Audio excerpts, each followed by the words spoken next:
Berita Mission Sabat tanggal 14 Agustus tahun 2021.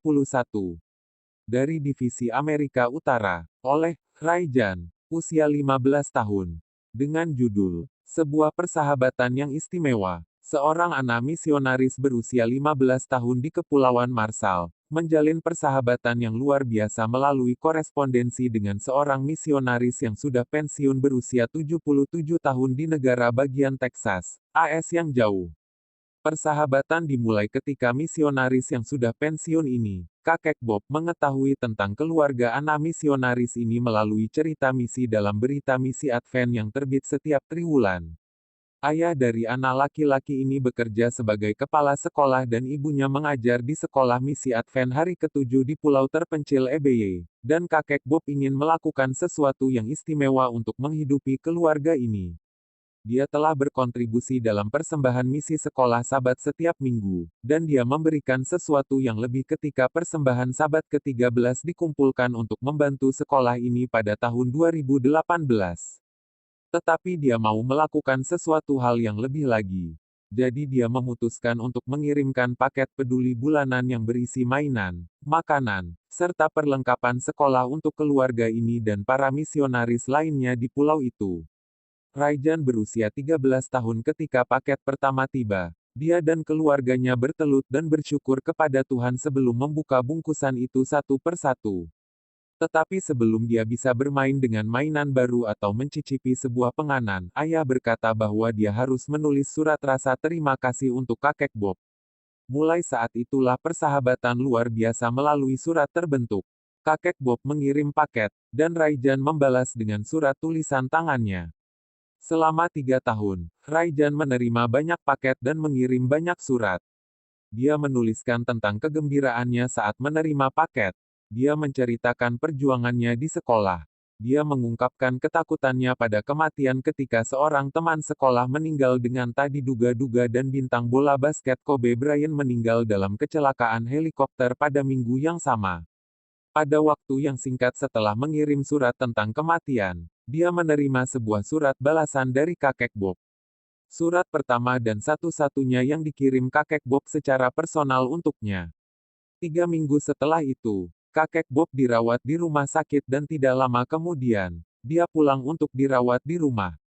Selama 2 minggu menjalani perawatan di rumah, kakek Bob menyiapkan 8 paket untuk Raijan dan keluarganya.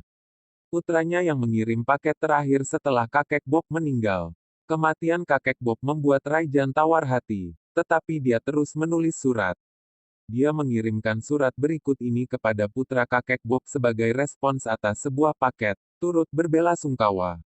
Hari itu saat kami mendengar tentang kematian kakek Bob, saya sangat terkejut, meskipun saya tahu dia hanya memiliki beberapa hari saja untuk hidup. Saya sebenarnya berharap sebaliknya. Awal Februari tahun ini saya menulis surat kepadanya tentang bagaimana kematian bisa datang begitu mudah kepada kita manusia dan tentang kematian yang baru saja terjadi dari sesama remaja dan bintang bola basket terkenal Kobe Bryant. Seminggu kemudian, kakek Bob membalas dengan sepucuk surat yang menuliskan bahwa meskipun kita bersedih ketika seseorang meninggal, kita tidak perlu takut pada kematian karena Tuhan kita telah menanggulanginya. Kakek Bob menuliskan bahwa kita harus menjalani hidup seolah-olah kita akan mati besok sambil berharap untuk hidup 100 tahun lagi. Kakek Bob mendorong saya untuk terus bersemangat dalam menjalani hidup atau saya akan kehilangan kesempatan-kesempatan baru yang tersedia pada esok hari. Sementara juga menggunakan setiap hari sebagai kesempatan yang menyegarkan untuk bersaksi kepada orang-orang tentang Tuhan dan menggunakan potensi yang ada untuk memenangkan hidup mereka baginya. Saya sangat berterima kasih atas dorongan dan penghiburan dari kakek Bob karena sekarang saya tidak begitu bersedih hati. Kalau bukan karena suratnya saya mungkin akan terus berduka.